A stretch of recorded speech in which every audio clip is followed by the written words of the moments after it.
Bom dia a todos e a todas. Bom, tenho vários temas para falar hoje. Vou começar falando por ordem cronológica. Semana passada estivemos reunidos, então, com a prefeita Paula Mascarenhas, na quinta-feira passada. Levamos algumas demandas dos bairros, onde nós fizemos algumas reuniões, Bairro Areal, lá no Barro Duro, no Laranjal, na Colônia Z3.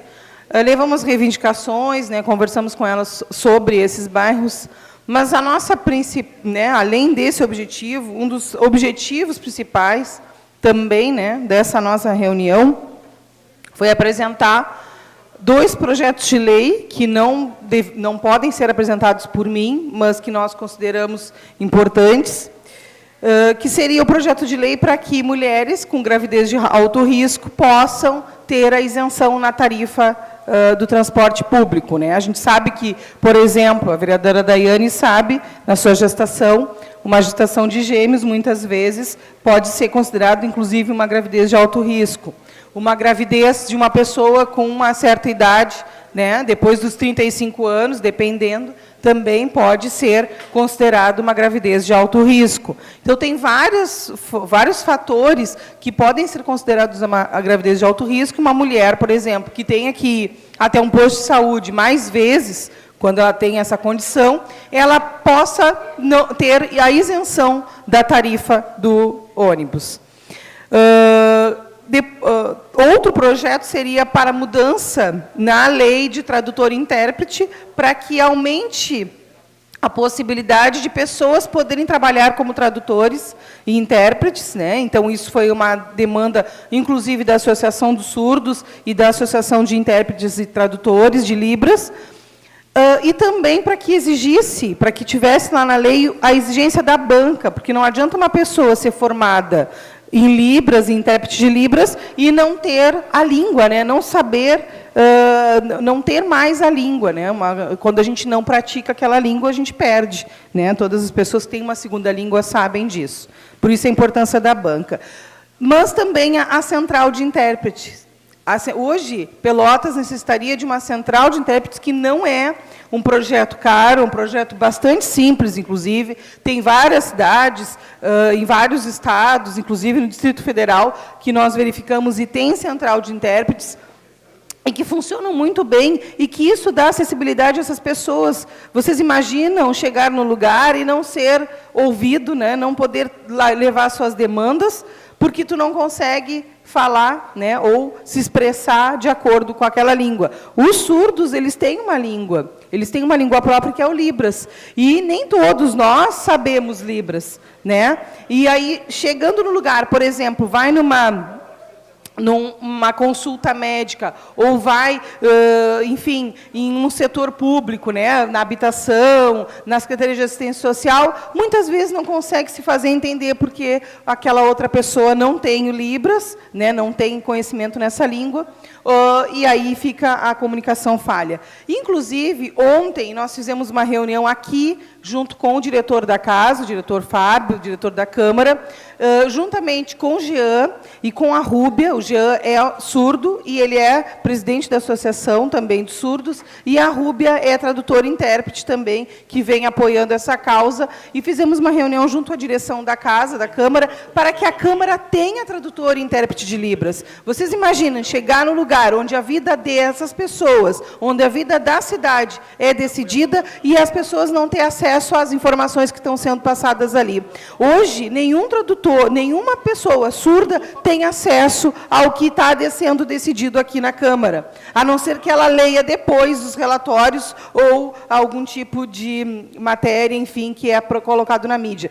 Isso, a gente tem que lutar para que essas pessoas tenham acesso a isso. São as vidas delas. Ontem foi bem pontuado pelo Jean, de que são pessoas que participam da política, que vão lá votar, mas a participação da política não pode se dar apenas no voto, ele tem que se dar aqui nesta casa também, onde as pessoas surdas têm que ter acesso às informações que estão sendo passadas aqui, à participação política. Foi isso que foi colocado ontem. O diretor disse que vai já abrir, vai conversar com a mesa e imediatamente já vai pensar na questão do edital, né, daqui a 2, 3 meses, o edital para chamar concurso, né, e nós ficamos bastante contentes com essa nossa reunião, porque vimos o avanço, né, e o comprometimento dessa casa na participação política das pessoas, né, da comunidade surda em Pelotas. É um avanço, né, a gente, na verdade, sabe que esse direito está sendo cerceado pela burocracia, enfim,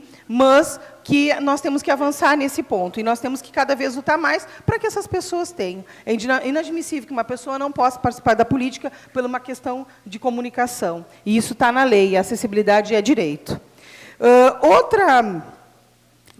Outro ponto que eu gostaria de falar, não vou me deter muito, mas para lembrar as pessoas, hoje, infelizmente, está sendo votado no Senado a reforma trabalhista. Na verdade, a reforma trabalhista retira direitos, né, dos trabalhadores.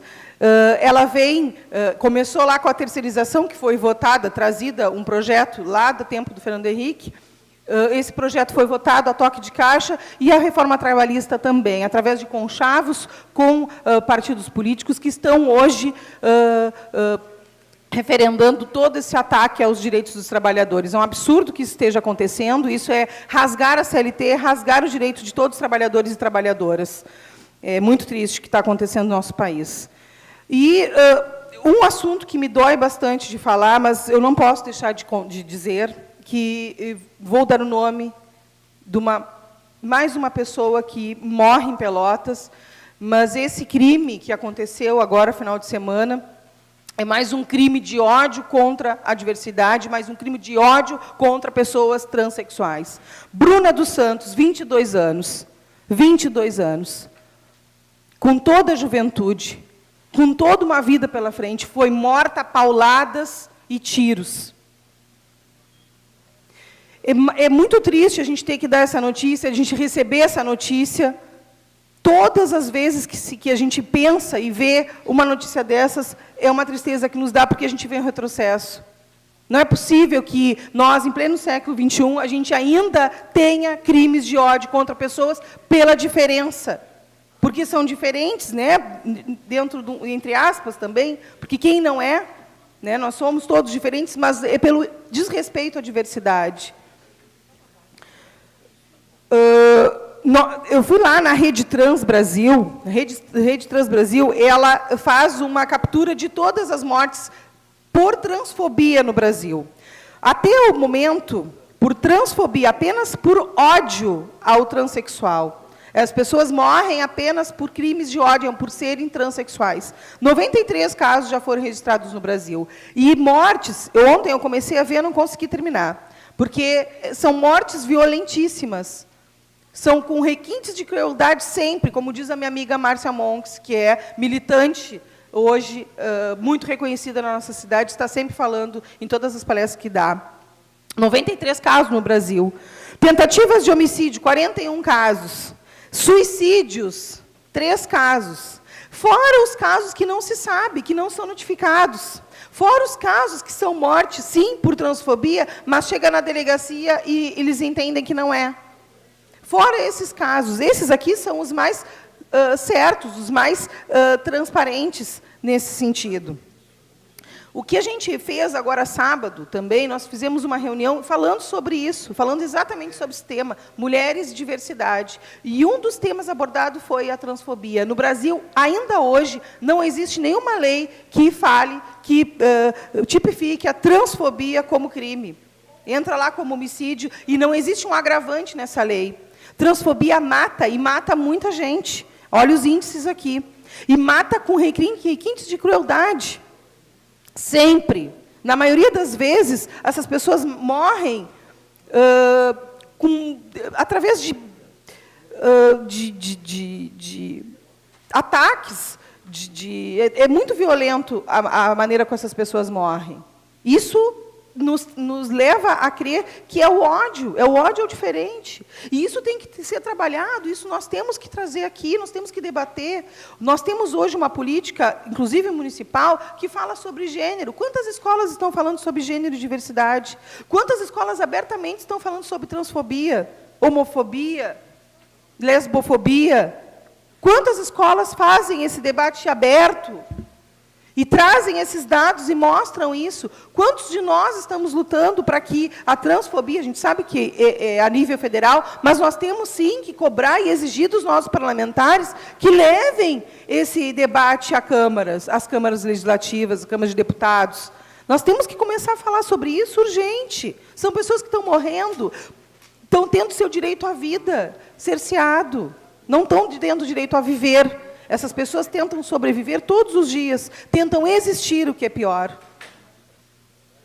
Então, é muito triste o que aconteceu em Pelotas, mais um crime, né, de transfobia.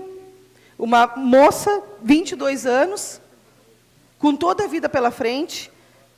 E a gente sabe, né, que a cada dia que passa, se a gente não faz algo que, de fato, modifique a vida dessas pessoas, começando lá na escola, mais e mais morte nós vamos ter.